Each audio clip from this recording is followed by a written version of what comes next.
el dólar americano tuvo una muy importante retracción el viernes, cuando el resto de la semana, de hecho, había tenido un impulso importante hacia arriba, particularmente después del anuncio de la Reserva Federal.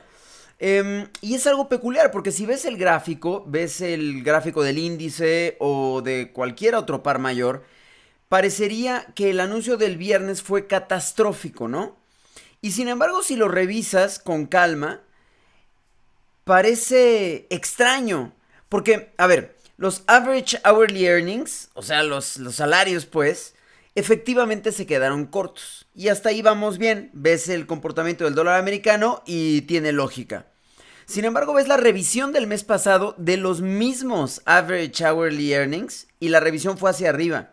Ves el non-farm payroll y bueno, claro, fue un número bajito, pero dados los números que teníamos en meses anteriores, está rebotando hacia arriba, lo que también es una buena señal. Ok, ves la tasa de desempleo y es una tasa que no veíamos desde hace 49 años.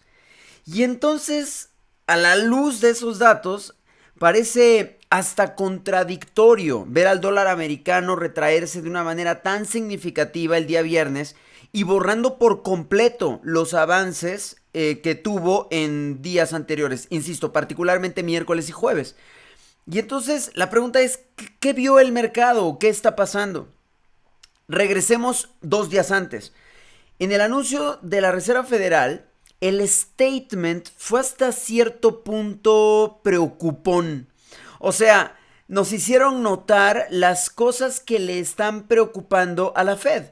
Le está preocupando la baja inflación, le está preocupando la baja inversión y también le está preocupando los números de consumo. Y sale Powell a la conferencia de prensa, me recordó un poco a los buenos días de Mario Draghi. Sale Powell y básicamente desestimó todo, siendo la cabeza de la Reserva Federal y bueno, habiendo estado plenamente consciente de lo que el statement del Banco Central decía, pues básicamente nos dijo que lo de la inflación es transitorio, o sea, no pasa nada, tranquilos. Y que lo del consumo y lo de la inversión va a rebotar. O sea, es cuestión simplemente de que las condiciones vuelvan a estar en la normalidad en la que estábamos. Incluso dijo que los riesgos externos, los riesgos globales, pues, están moderándose. O sea, fue un mensaje más bien optimista de Mr. Powell. Quitó de la mesa por completo la idea de easing, es decir, de un posible corte de tasas de interés durante este año, y por supuesto con la implicación importante de que está tratando de comunicar, aunque no sea cierto, está tratando de comunicar que el presidente naranja no tiene ninguna clase de poder sobre el Banco Central. Entonces, pues, es un buen anuncio, vaya, es un buen mensaje, a lo que me refiero es a favor del dólar americano. Entonces, lo que pasó el viernes es todavía más sorprendente porque fundamentalmente hablando sabemos que la Reserva Federal está o estaba más cerca de la tasa neutral que de cortar tasas de interés. Y eso lo distingue comparado al resto de bancos centrales. Ves al Banco Europeo, al Banco Australiano, neozelandés, canadiense, incluso el japonés, y queda clarísimo que sus intenciones de subir tasas de interés son cero y que su posibilidad de cortar tasas de interés es bastante más alta que la de la Reserva Federal, a pesar de lo que nos enteramos el mes pasado, alrededor de la misma Reserva Federal. Entonces, eso coloca a la Reserva Federal como en este viejo proverbio y conocido, este viejo proverbio y este conocido dicho de que en el país de los ciegos el tuerto es el rey. Bueno, no es que la Reserva Federal pueda presumir gran cosa, pero sin duda es el tuerto dentro de un país de ciegos. Nota que no mencioné el Banco de Inglaterra, lo haré en un momentito más, ¿vale? ¿Qué otra cosa es importante señalar acerca del dólar americano? Que técnicamente el movimiento del viernes tampoco parece trágico. Es decir, a pesar de que puede haber roto esta zona que tengo aquí dibujada y que funcionó de maravilla en muchos momentos anteriores y que está en peligro en este momento, a pesar de que esto haya terminado siendo un rompimiento hacia abajo, todavía está la zona de abajo y técnicamente las cosas no han cambiado en nada. El soporte del 97 me parece sigue estando ahí, intacto y esperando a que el precio venga sin ningún problema. Entonces, ni de ese lado podríamos decir que fue un movimiento trágico. ¿Esto a qué huele? A lo mejor parece que estoy siendo demasiado simplista, pero es que huele a profit taking. Huele a que los traders están viendo techos y pisos en el dólar canadiense, en el dólar australiano, en el euro. Aunque no sean, finalmente, a eso huele, a un profit taking agresivo de viernes, que hemos visto N cantidad de veces, no solamente durante este año, sino históricamente. Es un comportamiento cíclico y es un patrón. Entonces, a pesar de que esto parece motivado mucho más por el anuncio de empleo de los Estados Unidos, me parece que tiene más que ver con la precaución de los traders y aprovechando un anuncio más o menos malo, o cómo decirlo, un anuncio mixto. A mí me parece bastante mejor que malo, pero vamos a decir, aprovechando la ola de un anuncio mixto y aprovechando que existen, obviamente las apuestas del Fed Fund Futures no han cambiado gran cosa. Se sigue pensando que hay 0% de probabilidades de que la Reserva Federal suba tasas de interés durante este año, y se sigue pensando que durante 2020 existe entre un 60 y un 70%, ya no me acuerdo en qué quedó el viernes, pero un 60 y un 70% de probabilidades de que el Banco Central, la Reserva Federal, corte tasas de interés. A pesar de todo. Y a pesar de todo, valga la expresión, la Reserva Federal sigue estando en una mucho mejor posición que el resto de bancos centrales. Y eso hay que considerarlo. Te lo he explicado, creo que desde hace 5 semanas. Una cosa es que los fundamentales de los bancos centrales nos digan la dirección más probable en el movimiento de sus divisas, de las divisas que representan. Y otra cosa muy diferente es lo que pasa con la Reserva Federal. Simple y sencillamente porque el dólar americano tiene un rol distinto dentro de la obra de teatro llamada Forex que el resto de las divisas. No es lo mismo que el banco australiano, como te explicaré a continuación, o que el banco neozelandés estén a punto de cortar tasas de interés, al menos según la expectativa del mercado, que la Reserva Federal esté a punto de cortar tasas de interés. No es lo mismo. Y si fuera el caso, que ya sabemos, al menos en este momento y según Powell, no es el caso. Bueno, se puso bueno el asunto de la libra. ¿Por qué? ¿Alguien se acuerda del Brexit? Como que a todos ya se les olvidó, como que parece que si no está presente, entonces ya acabó.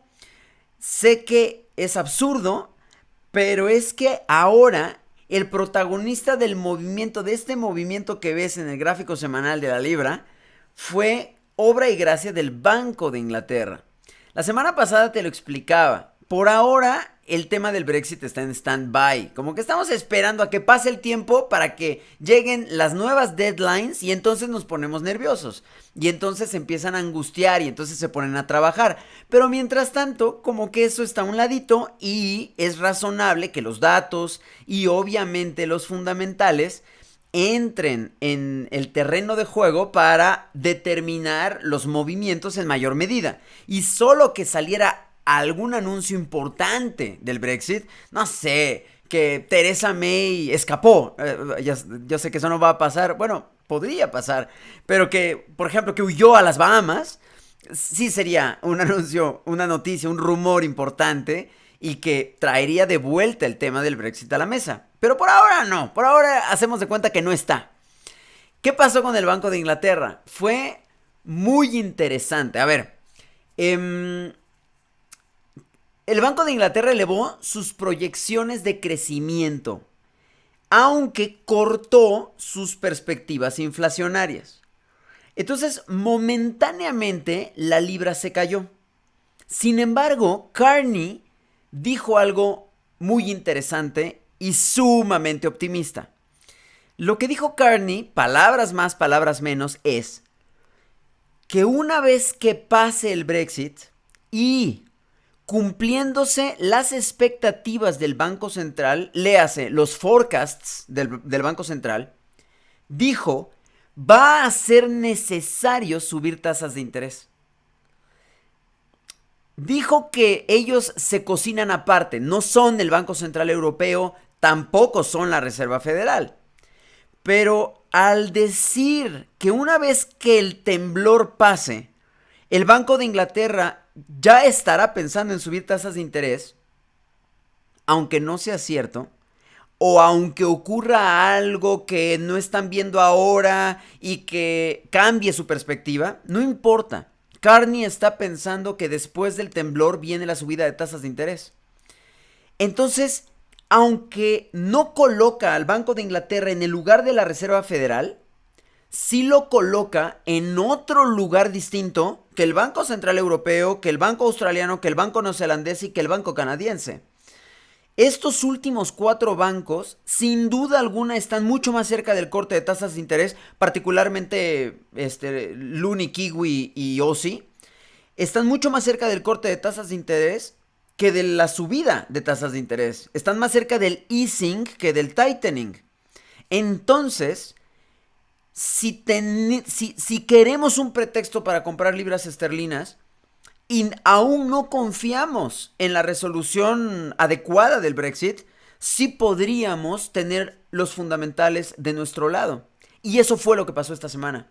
Básicamente fue, a ver, yo quiero vender dólares americanos, ¿qué compro? Entonces la respuesta es, ¿euros? ¿A Aussies? ¿Kiwis? ¿Lunis? O sea, ¿qué te queda? ¿Yenes? ¿Francos? ¿Y libras? Y evidentemente, dado el reciente anuncio de Carney, se vio mucho más atractivo comprar libras esterlinas. Incluso, a pesar de que la primera reacción del jueves hacia la libra esterlina fue hacia abajo, fue hacia el sur.